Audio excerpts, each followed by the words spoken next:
ओम शांति। आज 14 जुलाई 2023 के साकार मधुर महावाक्य हैं। मीठे बच्चे याद रखो, हमारा बाप टीचर और सदगुरु है। तीनों ही कंबाइंड हैं तो भी खुशी का पारा चढ़ेगा। उनकी श्रीमत पर चलते रहेंगे। प्रश्न है आज की मुरली का कि ब्राह्मणों का पहला लक्षण कौन सा है। किस बात में ब्राह्मणों को एक्सपर्ट बनना है। क्या प्रश्न है आज का कि ब्राह्मणों का पहला लक्षण कौन सा है और किस बात में ब्राह्मणों को एक्सपर्ट बनना है। उत्तर है इसका, ब्राह्मणों का पहला लक्षण है पढ़ना और पढ़ाना। किसी पर भी ज्ञान का रंग चढ़ाने में बहुत बहुत एक्सपर्ट बनो। भले कोई इंसल्ट करे, गाली दे, लेकिन कोशिश करके देखो तो उस पर असर जरूर होगा। पात्र देखकर दान देना है। अविनाशी धन भी व्यर्थ ना जाए, इसलिए बड़ी खबरदारी चाहिए। पैसा भी किसको संभाल से देना है। गीत है आज की मुरली का जो पिया के साथ है। ओम शांति। गॉडली स्टूडेंट ने यह गीत सुना। तुम बच्चे ही गॉडली स्टूडेंट हो। ऐसे नहीं कि सभी स्कूलों में गॉडली स्टूडेंट होते हैं, नहीं। वहाँ तो मनुष्य पढ़ाते हैं, सन्यासी भी शास्त्र सुनाते हैं। ज्ञान को वास्तव में कोई बरसात नहीं कहा जाता है। बरसात तो पानी की होती है, परंतु यह महिमा गाई हुई है, क्योंकि परमपिता परमात्मा को ज्ञान का सागर भी कहा गया है। बाप कहते हैं मुझे ज्ञान सागर, नॉलेजफुल भी कहते हैं। नॉलेज को बरसात, पानी व अमृत नहीं कहा जाता। जैसे मानसरोवर का तालाब है, अमृतसर में भी एक तालाब है जिसको वे लोग अमृत समझते हैं। यह बाप बैठ समझाते हैं। पढ़ाई को अमृत व बरसात नहीं कहेंगे, समझते हैं अमृत है, इससे दुख दूर हो जाएंगे। वास्तव में तो इस नॉलेज से तुम्हारे सब दुख दूर होते हैं। 21 जन्मों के लिए जो पिया के साथ है उनके लिए बरसात है। यहाँ यह बाप टीचर सदगुरु तीनों ही कंबाइंड हैं। यह एक बात भी बच्चे याद रखें तो खुशी का पारा चढ़ जाए, परंतु माया घड़ी घड़ी भुला देती है। यहाँ तुम बच्चे चलते हो श्रीमत पर, श्रीमत से ही तुम श्रेष्ठ बनते हो। भगवान है ऊंचे ते ऊंचा बाप, ऊंचे ते ऊंचा बाप की पढ़ाई से ही ऊंच ते ऊंच बन सकते हो। अब जो पिया के सम्मुख बैठे हैं सब स्टूडेंट हैं। यहाँ बैठेंगे पढ़कर, फिर अपने घर जाना है। दिन प्रतिदिन स्टूडेंट तो बहुत हो जाएंगे। अगर सभी को एक ही घर में साथ रखें तो कितना बड़ा मकान चाहिए। सारा आबू मकान बना दें तो भी पूरा नहीं होगा। कितने सेंटर्स हैं, अभी तो अर्जुन थोड़े हैं, इससे भी 1000 गुना जास्ती होंगे। 1000, 2000, 5000, 7000 से भी ज़्यादा सेंटर्स हो सकते हैं। फिर घर घर में ये ज्ञान गंगाएं ज्ञान की वर्षा करेंगी। इतने ढेर बच्चे हो जाएंगे, जहाँ तहाँ देखो सेंटर्स खोलते रहते हैं। कोई गीता पाठशाला नाम रखते हैं, कोई ब्रह्म कुमारी ईश्वरी विश्वविद्यालय नाम रखते हैं। वास्तव में ब्रह्म कुमारी नाम रखने से डरना नहीं चाहिए। कई बच्चे डरते हैं कि वीके के नाम देख हंगामा ना कर दें, इसलिए गीता पाठशाला नाम रख देते हैं। गीता पाठशाला अक्षर तो कॉमन है, समझते हैं कोई विघ्न ना पड़े, इसलिए वीके के नाम बदलकर दूसरा रूप दे देते हैं। वास्तव में तो बात एक ही है। अंदर घुसने से चित्र आदि देख झट समझ जाएंगे, यह तो वही वीके है, इसलिए नाम बदलने की ऐसी ज़रूरत नहीं है। इससे तो अच्छी रीति सिद्ध होता है कि वास्तव में यह ब्रह्मा की संतान ब्रह्मा कुमार कुमारियाँ हैं। यह तो अच्छा है ना, तुम सबसे कह सकते हो वास्तव में तुम ही ब्रह्मा कुमार कुमारियाँ हो। प्रजापिता ब्रह्मा को तो जानते हो, वह रचयिता है मनुष्य सृष्टि का। निराकारी परमपिता परमात्मा कोई आत्मा का रास्ता नहीं है, वह तो आत्माओं का अनादि बाप है। प्रजापिता ब्रह्मा भी तो अनादि है, आत्माओं का बाप इनमें आते हैं, आकर ब्रह्मा को अडॉप्ट करते हैं प्रजा रचने के लिए। ब्रह्मा द्वारा ब्रह्मा कुल रचना है, यह तो समझाने में और ही सहज होगा, परंतु डरते हैं, कहेंगे वीके के पास मत जाओ, गीता पाठशाला में भल जाओ। घर घर में ज्ञान गंगा का अर्थ भी मनुष्य नहीं समझते हैं। भक्ति मार्ग में नारद को मुख्य गिना जाता है। झांझ बजाने वाला भक्त था, ऐसे नहीं, नारद कोई ऐसे रूप वाला है जैसे चित्र दिखाते हैं। वास्तव में बंदर तो तुम सभी थे, सूरत मनुष्य की और सीरत बंदर की थी। यूँ तो सब नारद हैं, सब भक्त हैं ना। समझ सकते हैं कि जब तक हम दैवी गुण वाले मनुष्य ना बने तब तक हम लक्ष्मी को वर ना सके। सभी मेल अथवा फीमेल भक्त नारद हैं। कहा जाता है अपनी सूरत देखो, तुम तो बंदर हो, क्योंकि तुम्हारे में 5 विकार हैं, इसलिए लक्ष्मी को वर नहीं सकेंगे। है सारी यहाँ की बात। बाबा ने समझाया है कि सभी दुशासन और दुर्योधन हैं, द्रौपदियों की चीर हरते हैं, इसलिए माताएं पुकारती हैं हमको नग्न होने से बचाओ, रक्षा करो। कन्याएं कहती हैं लाज रखो गिरधारी। नाम तो बहुत रख दिए हैं। मनुष्यों का बुद्धि योग चला जाता है श्री कृष्ण तरफ, परंतु किसी भी देहधारी को याद करने से विकर्म विनाश नहीं हो सकते। सिर्फ चाहते हैं साक्षात्कार हो। अच्छा, साक्षात्कार हो जाए परंतु मनुष्य से देवता बनने के लिए नॉलेज तो मिल ना सके। जब ब्राह्मण बने और ज्ञान को समझे तब देवता बन सकें। ब्राह्मण बनने से भक्ति छूट जाती है। पहले 1 हफ्ता इसमें देने से हम मनुष्य को मंदिर लायक बना सकते हैं, परंतु टाइम तो लगता है। यह तो बरोबर है, तुम बाप के साथ हो, बाबा के पास आते हो, फिर जाते हो तो कितना दिल अंदर रुक जाता है। लेकिन सब तो साथ में नहीं रह सकेंगे, यह हो ना सके। कोई कहाँ से भाग आते हैं। यह रस्म यहाँ की है। साधु संत आदि पास तो ढेर जाकर इकट्ठे होते हैं, कोई भी इसको मना नहीं करते। यहाँ तो पवित्र बनने की बात आती है, इसलिए रोकते हैं। सन्यासियों में तो सिर्फ मेज घर बार छोड़ चले आते हैं। यहाँ तो कुमारियाँ माताएं सभी हैं। कन्याओं को माँ बाप डॉक्टर आदि कहते हैं। शादी नहीं करेंगी तो बीमार हो जाएगी।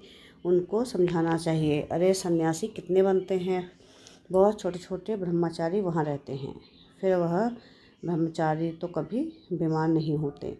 यहाँ क्यों बीमार होंगे, शादी बिगड़ तो ढेर रहते हैं। सन्यासियों के ऊपर भी कोई केस न कर सके। कभी कोई स्त्री इनसे घर खर्च नहीं मांगती है, वह तो भाग जाते हैं। स्त्री खर्च कहाँ से लाए, फिर आसपास वाले लोग उनको संभाल लेते हैं। गरीब जास्ती भागते हैं, दुखी होते हैं, तो फिर वैराग्य आता है। तुम भल दुखी थे, परंतु वह वैराग्य की बात नहीं। तुमको तो पहले हथेली पर वहिष्ठ दिखाया जाता है। पवित्र बनने बगैर बैकुंठ कैसे जा सकेंगे। बहादुर बनना चाहिए, इसलिए ही शिव शक्ति सेना नाम है।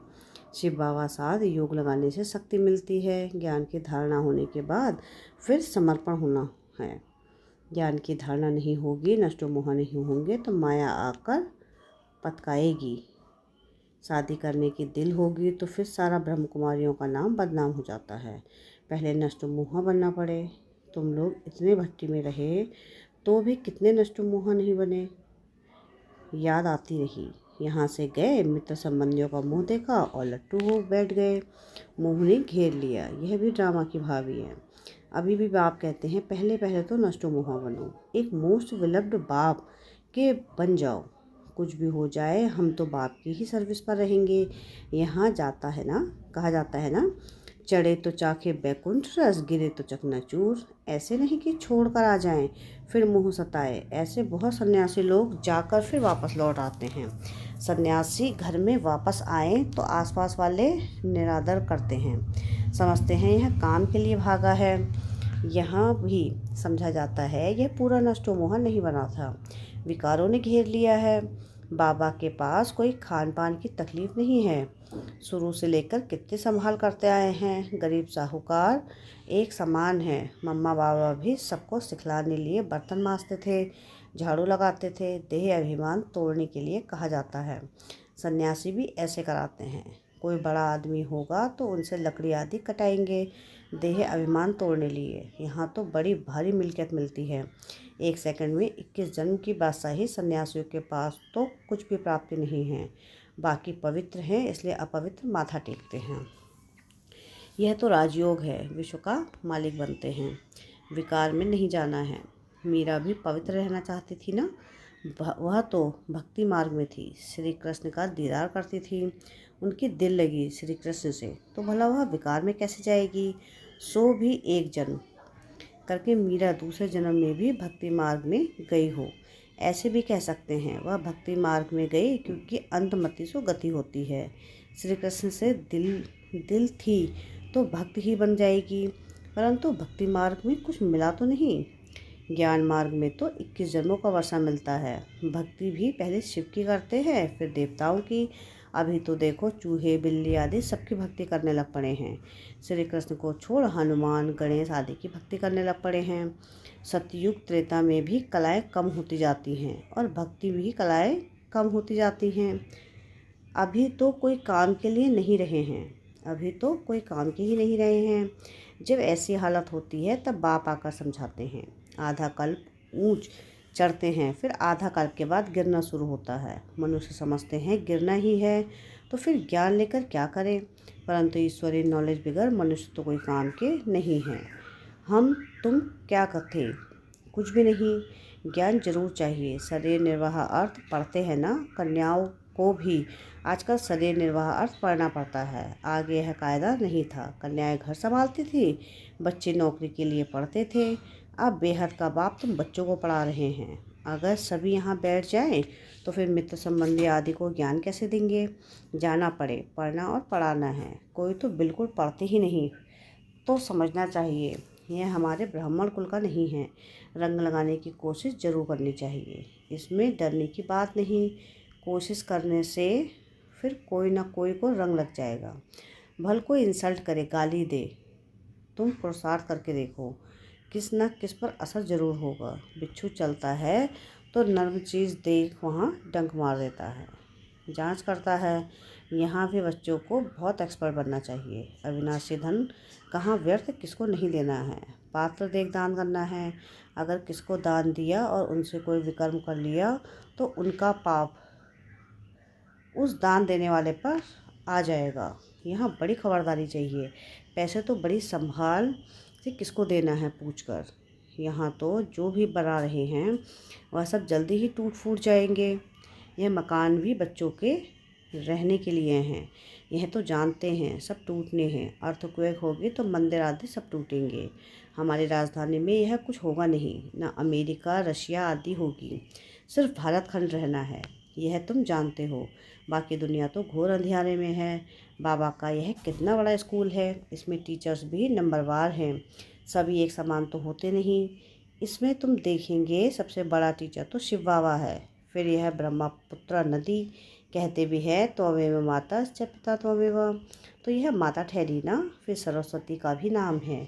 ब्रह्मा की राशि पर ब्रह्मपुत्र नाम ठीक है, दिखाते भी हैं। सागर और ब्रह्मपुत्र नदी का मेल होता है। यहाँ फिर आत्माओं और परमात्मा का मेला है। इसका भी यादगार भक्ति मार्ग में गाया जाता है। अच्छा, मीठे मीठे सिकिलधे बच्चों प्रति माता पिता बाप दादा का याद प्यार और गुड मॉर्निंग। रूहानी बाप की रूहानी बच्चों को नमस्ते। हम रूहानी बच्चों की रूहानी बाप दादा को याद प्यार गुड मॉर्निंग और नमस्ते। शुक्रिया प्यारे बाबा, शुक्रिया। धारणा के लिए मुख्य सार है। सार की पहली पॉइंट है कि मोस्ट विलव्ड बाप का बनने के पहले पूरा नष्टोमुहा बनना है। जब अवस्था पक्की हो तो सेवा में लगना है। सेकंड है, इस दुनिया से दिल का वैराग्य रख, पवित्र बनने में बहादुर बनना है। दान बहुत खबरदारी से पात्र को देख कर करना है। वरदान है आज की मुरली का कि परिस्थितियों को साइड सीन समझ पार कर आगे बढ़ने वाले मास्टर सर्वशक्तिमान भव। सदा अपने मास्टर सर्वशक्तिमान स्वरूप की स्मृति में रहो तो हर परिस्थिति ऐसी अनुभव होगी जैसे एक साइड सीन है। परिस्थिति समझने से घबरा जाते हैं, रास्ते के नज़ारे समझेंगे तो सहज पार कर लेंगे, क्योंकि नज़ारों को देख खुशी होती है। घबराते नहीं, विघ्न नहीं है, लेकिन आगे बढ़ने का साधन है। परीक्षा से क्लास आगे बढ़ता है, इसलिए कभी कोई बात में रुको नहीं। सदा मास्टर सर्वशक्तिमान हूँ इस स्मृति से उड़ती कला का अनुभव करते रहो। स्लोगन है आज की मुरली का कि ऐसे सहजयोगी बनो जो आपको देखने से ही दूसरों का योग लग जाए। क्या स्लोगन आज का कि ऐसे सहयोगी बनो जो आपको देखने से ही दूसरों का योग लग जाए। अच्छा, ओम शांति।